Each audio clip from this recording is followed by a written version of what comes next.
And our first speaker is Harjit Johal. Good afternoon, everyone. Oh, no, I didn't. How about that? Yeah. Okay. Good afternoon, everyone. My name is Harjit Johal, and my topic today for my literature review is examining the barriers to access for HIV care in immigrant and refugee women. To avoid the risk of running out of time, I wanted to start with thanking those who made this presentation possible today.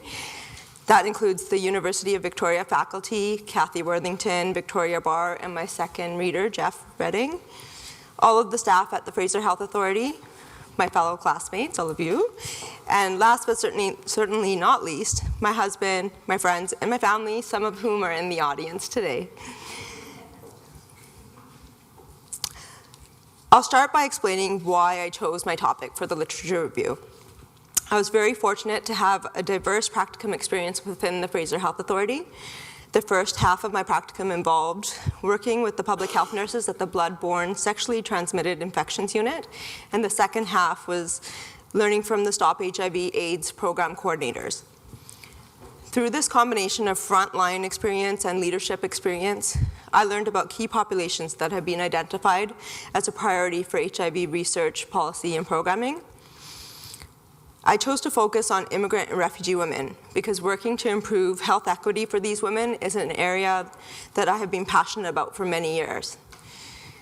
Being a female from a visible minority has shaped my identity and allowed me to witness the struggles that my parents and other family members have faced as immigrants to Canada. Immigrant and refugee women account for a significant portion of Canada's population. In 2012, approximately 258,000 people immigrated or sought refugee status in Canada. 51% of them were women. Many of these individuals originate from countries where HIV is endemic and therefore are first diagnosed through the immigration process and must make their transition into a new healthcare system in order to access HIV care. Immigration trends are increasing all across Canada, which makes recognizing barriers to access for these women an issue that requires immediate attention and action.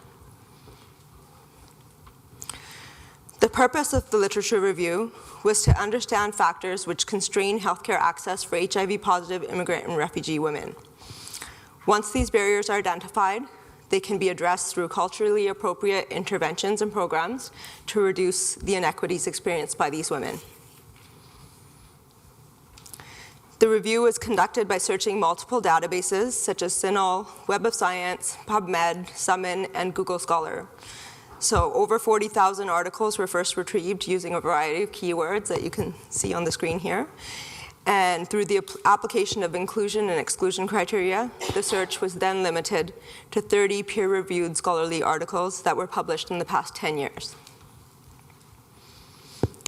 Additionally, gray literature was accessed from government databases and community agency websites, and informal consultations were conducted with public health nurses within the Fraser Health Authority. This step was incorporated to apply some local context to this issue, and will hopefully prove useful to the Fraser Health Authority when rolling out the Stop HIV program for immigrant and refugee women. Before looking at the findings of this review, it's also critical to acknowledge the impact of gender in immigration, as they are factors which shape healthcare access for these women regardless of their HIV status. By applying a gender lens and also recognizing the impact of immigration, public health professionals will have a better understanding of barriers to access for HIV care in immigrant and refugee women.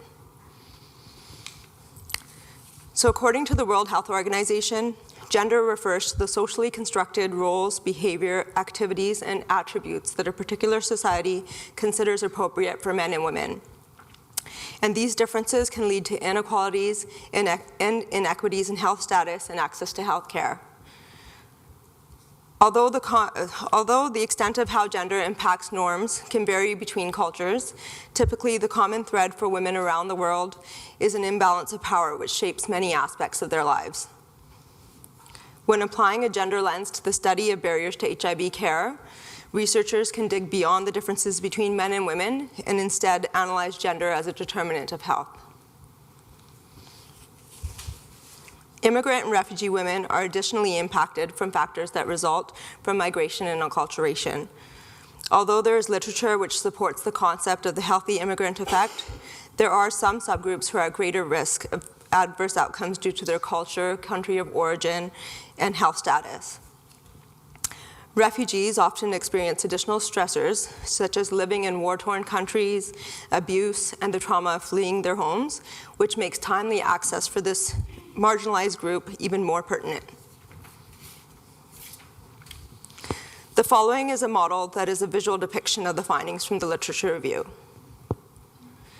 On the individual level, factors such as language barrier and low comprehension were identified consistently across all of the studies included in the review. Regardless of study location or country of origin, communication and understanding were acknowledged as key obstacles to care for immigrant and refugee women. Seemingly simple tasks, such as making an appointment, greeting receptionists, or understanding directions or parking instructions, presented obstacles to healthcare for those with limited English. The literature also revealed community-level factors, such as the fear of stigma, confidentiality breaches, and discrimination. These factors shape decision-making of when and how to access medical services and support. In many cultures, stigma is the result of HIV being associated with sex, promiscuity, and death, which causes many HIV-positive women to keep their status hidden from family, friends, and community members. This creates a dilemma for these women. Although they may appreciate the benefits of receiving peer support from an individual who shares their language and culture, they also fear having their HIV status exposed due to the small, tightly knit structure of many immigrant communities. Finally, on the systemic level, there are a variety of obstacles for accessing HIV care, such as socioeconomic factors, lack of awareness of HIV services, and the women's perception of care providers. Furthermore, concerns with the healthcare system, such as eligibility gaps and care provider burnout, were also cited. Even in a publicly funded healthcare system, newcomers to Canada can face financial obstacles to care. A registered nurse who works with immigrant women explained the interrelationship between finances and healthcare access for her clients.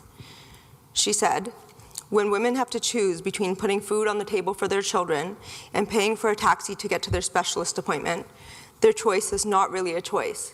Their number one priority is providing for their family, and their own personal needs are second place."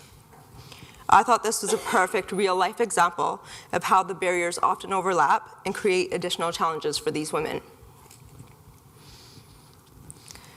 So this literature review included qualitative and mixed method studies, which explored the viewpoints of healthcare providers and the women themselves, shedding light on all angles of this complex dynamic. The review was slightly hindered by the lack of published studies that have examined Canadian immigrant and refugee women. Due to our universal healthcare system and differing immigration policies, the issue of healthcare access for newcomers to Canada may not be entirely captured by American or European studies. Nevertheless, the literature revealed the intersectionality of barriers at the individual, community, and systemic level. The organization of these findings assists in the development of strategies which would mitigate inequities for immigrant and refugee women on all of these levels. So where do we go from here? The literature points to the necessity of multi-level changes. Existing translation and interpretation services must be strengthened to meet the diversity of recent immigrant and refugee populations. The provision of language services is a necessary tool for delivering equitable care at the individual level. Both generalized and targeted community outreach approaches can be utilized to reduce discrimination and HIV stigma.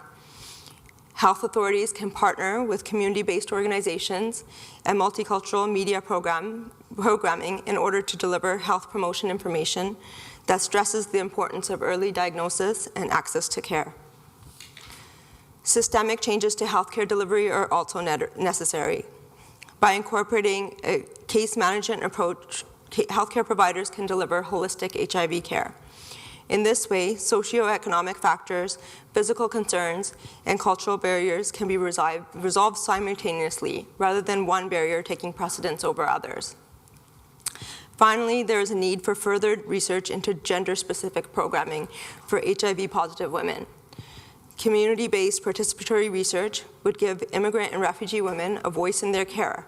It would allow them to share their knowledge and their needs towards designing programs and strategies that could eliminate disparities. Access to appropriate health care is the right of all Canadians. Therefore, it is important to recognize and overcome barriers which lead to inequitable access. HIV-positive immigrant and refugee women are not only at risk due to their chronic illness, but are additionally at risk due to obstacles which constrain their ability to seek care. This review highlighted that in order to meet the needs of immigrant and refugee women, change must occur on all three levels: individual, community, and systemic. Thank you.